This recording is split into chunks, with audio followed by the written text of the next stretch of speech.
And Bible గ్రంథంలో 1 Timothy 6వ అధ్యాయంలో 15వ వచనంలో మనమందరం కూడా తెలుసుకోవడానికి, హర్షించడానికి, ఎదురు చూడడానికి దేవుడు ముందుగానే తెలియజేయించినటువంటి సత్యము మనకు రాయబడింది.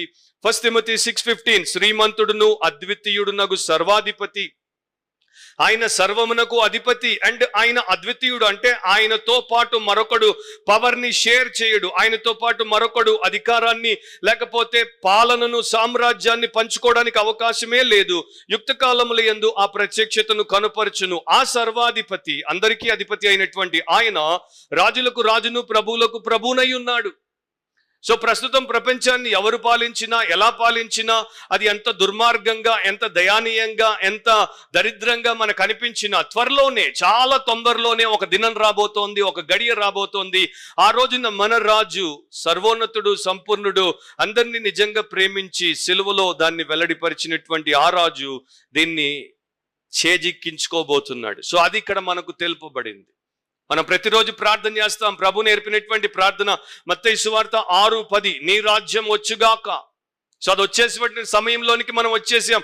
పరలోకంలో నీ చిత్తం ఏ ప్రకారం నెరవేరుతుందో భూమి మీద కూడా అదే ప్రకారం నెరవేరును గాక.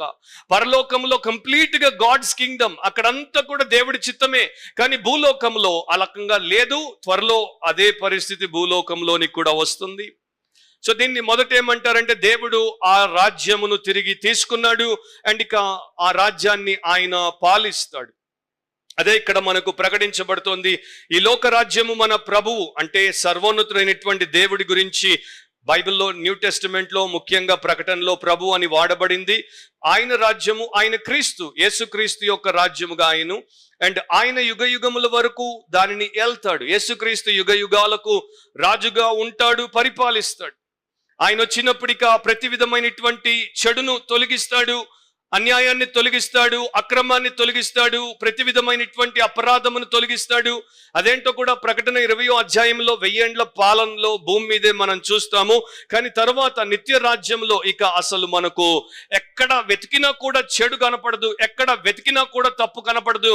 ఎవరిలో కూడా వారి గూట్లోనే, అంటే వారి ఇంట్లోనే కాదు, వారి గుండెల్లో ఏ కొనాన కూడా మనకు దైవ విరోధమైనటువంటి ఆలోచన లేక ఆశయము లేక అతిక్రమము కనబడదు.